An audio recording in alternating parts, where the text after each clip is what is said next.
Peppers, freaking peppers. Pizza and peppers, two of my favorite things. So today that's what we're going to make. We're gonna make a pepper lover's pizza using this everything pepper here. It's got all the colors in it, red, yellow, orange, green pepper. It's got all the peppers covered in one pepper. Pepper flakes, ground pepper, jalapeno peppers, roasted red peppers, organic too. I like, this costs like $7 for this jar. So, you know, I really went all out. And then banana peppers. As our cheese, we're gonna be using pepper jack cheese.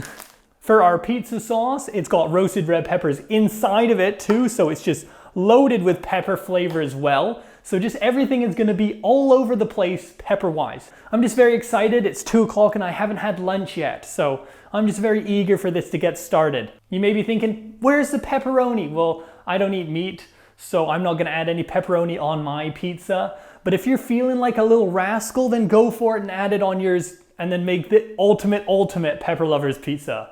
I'm more focusing on the peppers as in vegetable peppers, you know? So we're gonna start chopping up this pepper. I'm gonna choose this side. You wanna get a side that has a little bit of everything on it. What you're gonna do is you're gonna slice it up into thin little pieces, all right, like that, you know?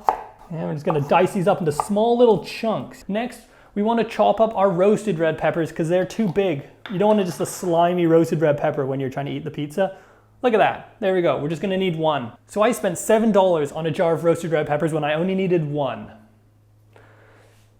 As you can see, I make good life choices. Slice it up the same way, you know, lengthwise and then across. Make sure you're using a sharp knife, okay? If you're not using a sharp knife when you're cooking, I don't know, it's just really sad seeing people like sawing through the most tender vegetables with the dullest knife. I think that's pretty good. So there we go. You could go a lot spicier if you wanted to, but this is just a good way to start. You know, jalapenos, that's kind of like the enjoyable spice level for me. We're gonna be cooking it on this pan here because my oven is broken and I'm having to bake this in an easy bake oven, aka one of those little toaster ovens.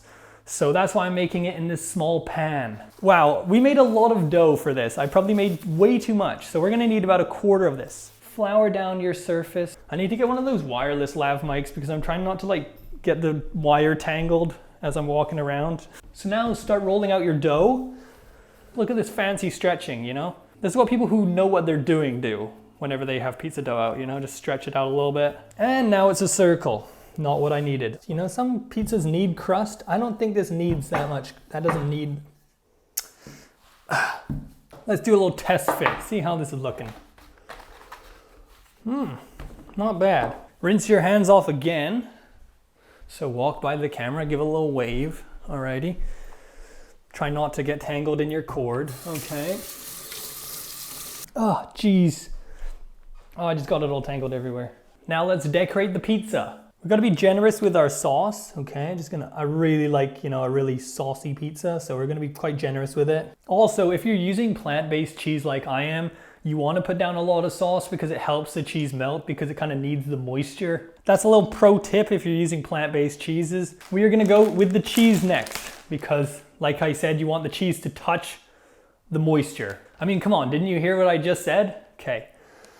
So we're just gonna chuck down some of this on here. Whenever you're placing down plant-based cheese on your pizza, you wanna just give off a little prayer, you know, just hope that it melts. You know, it's just like a little, just give it all the reasons to melt. Now we're gonna start sprinkling some of our roasted red peppers on. We wanna be kind of gentle with this.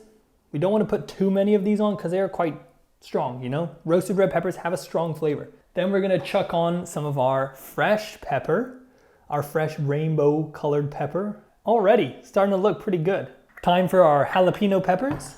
Jalapeno peppers are quite strong. That one's got a bit of the stem in it. We've all seen that Gus Johnson video. Stems are never good. How many stems are in here? That's good, I'm happy with that. Now we're gonna add on our banana peppers in between the jalapeno peppers. You know, get some contrasting colors going. It's time for the crushed peppers. So we're gonna take some of these and just sprinkle it over, give a nice little dusting. Now let's top it off with a little freshly ground pepper. And there we go. Just looks delicious. I'm really happy with it, how it's turning out. So our pizza's done cooking. I think it turned out pretty good, so let's give it a try.